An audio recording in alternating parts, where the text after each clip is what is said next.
नमस्कार, आप देख रहे हैं मरुधर बुलेटिन और मैं हूं आपके साथ छवि फागना।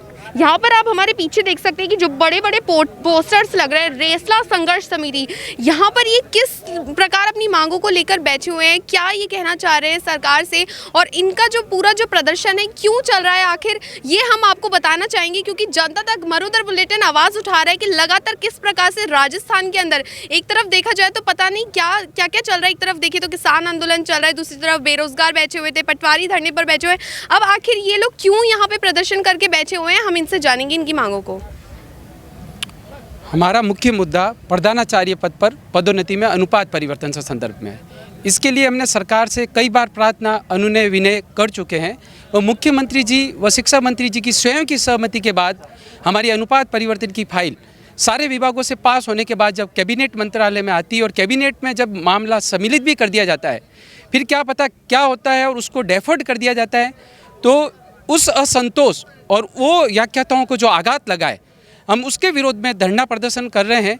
कल हमारी व्यापक रैली थी जिसमें 20 से 25,000 से भी ज़्यादा व्याख्याता यहाँ आए थे और ये संदेश मुख्यमंत्री जी तक भी पहुँचा चुके हैं। और एक हमारा प्रतिनिधिमंडल भी कल सचिवालय में गया था, लेकिन हम उनके जो आश्वासन दिया उससे हमारे अंदर कोई संतोषजनक आश्वासन न देने के कारण हम अनवरत धरने पे बैठे रहेंगे। और आज हमारे 8 साथी जो आमरण अनशन पर कल से बैठे हैं और ये अनवरत आमरण अनशन जब तक चलता रहेगा जब तक हमारी जो उचित व न्यायोचित मांगे पूरी नहीं हो जाती। जी, कल आपकी उस रैली से सरकार तक क्या मैसेज पहुंचा, क्या उनकी जो वार्ताएं हैं उनके अंदर कुछ विफल परिणाम जो सफल परिणाम वो निकले, या फिर सरकार ने आप लोगों की बात नहीं मानी? सरकार हमें केवल ये आश्वासन दे रही है कि आपका काम हो जाएगा, लेकिन अब हम आश्वासन से नहीं मानेंगे क्योंकि हमें आश्वासन मिलते मिलते इतना समय हो गया है कि अब हमारे धैर्य जो हम रख रहे हैं वो धैर्य हमारा बिल्कुल सब्र का बांध है जो टूट रहा है। क्योंकि उन्होंने हमारे से कई बार आश्वासन किया, वह सरकार के मुखिया ने भी हमारे को कहा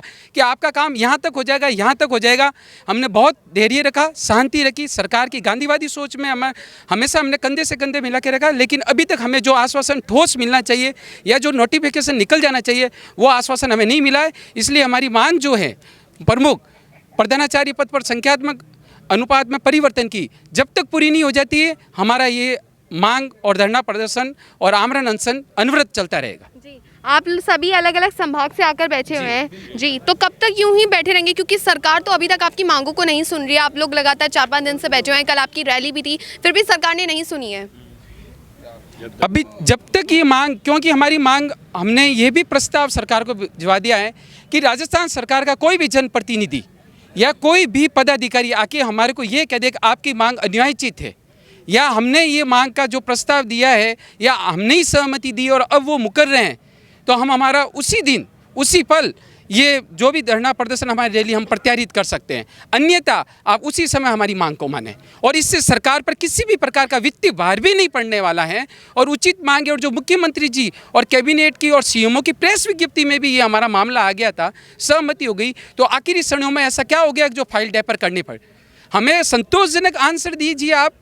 हमारे को भी चिंता है कि विद्यालय में जो शिक्षा प्रभावित हो रही है, न तो हम 25,000 जनों को भी रोक सकते थे, लेकिन हम सबको कहा कि आप विद्यालय जाएं। यहाँ केवल आज राजस्थान के पदाधिकारी वही रुके हुए हैं। हमें पूरी चिंता है विद्यालय की भी और विद्या के उन्नयन की भी, इसीलिए हमने शांति व धैर्य रखा। लेकिन सरकार हमारे धैर्य और शांति की पूरी परीक्षा ले रही है, तो हम पूरी परीक्षा देने के लिए भी तैयार हैं। अभी आप धैर्य और शांति से ये आंदोलन कर रहे हो, अगर सरकार आगे नहीं मानती है तो आपका ये आंदोलन उग्र होगा? नहीं, हम उग्रता के बारे में विचार करेंगे, लेकिन हमारी सोच कभी भी नहीं रही है। हमारी सोच गांधीवादी रही है और हमारा संघर्ष से नाता रहा है और हम सकारात्मक व अहिंसा से ही इसका समाधान निकालने की कोशिश करेंगे। फिर आगे देखो क्या होता है, जैसा समय होगा उस हिसाब से हम स्ट्रेटेजी बनाएंगे। आप लोग गांधीवादी रूप से ये आंदोलन कर रहे हो, अगर सरकार नहीं मानती आपकी मांगों को तो फिर आगे क्या कदम उठाएंगे? जिस समय नहीं होगा उस समय उस स्थिति व परिस्थिति को देखते हुए हमारी स्ट्रेटेजी बनाई जाएगी। जी, तो किस प्रकार आप लोग यूं बैठे हुए हैं धरने पर, किस प्रकार पूरा दिन व्यतीत करते हैं? क्योंकि गर्मी के अंदर आप लोग लगातार डट के बैठे हो। यहाँ का ये जो एरिया है, आप खुद भी यहाँ खड़े होगे तो आपको यहाँ से एक स्टंचिक स्मेल आ रही है, बदबू आ रही है। हम इतनी ज़बरदस्त बदबू के अंदर, और ये सारे गस्टेड अफसर है, राजपत्रित अधिकारी होते हुए भी हम ये सहन कर रहे हैं, तो आप ये सोच लीजिए कि हमारी मांग किस तरह से और हम कितने व्याकुल होकर यहाँ बैठे हैं। तो परेशानियाँ तो खूब आ रही हैं। कल भी हम रात में यहाँ थे तो मच्छर काट रहे थे, सोने की कोई जगह नहीं थी।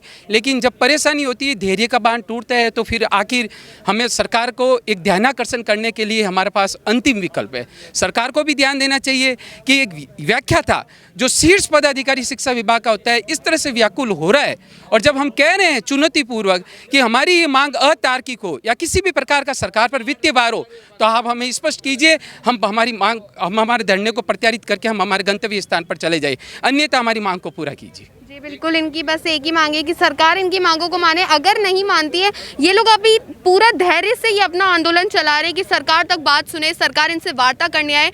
जब तक सरकार इनकी मांगों को नहीं मानेगी, तब तक ये यूं ही लगातार बैठे रहेंगे। मरुधर बुलेटिन आपको लगातार जो यहाँ पर बैठे हुए हैं, जो है ना व्याख्याता, उनकी आवाज़ उठाते हुए दिखा रहा है, जनता तक दिखा रहे हैं कि किस प्रकार ये परेशानियों के साथ यहाँ पर डटकर बैठे हुए हैं।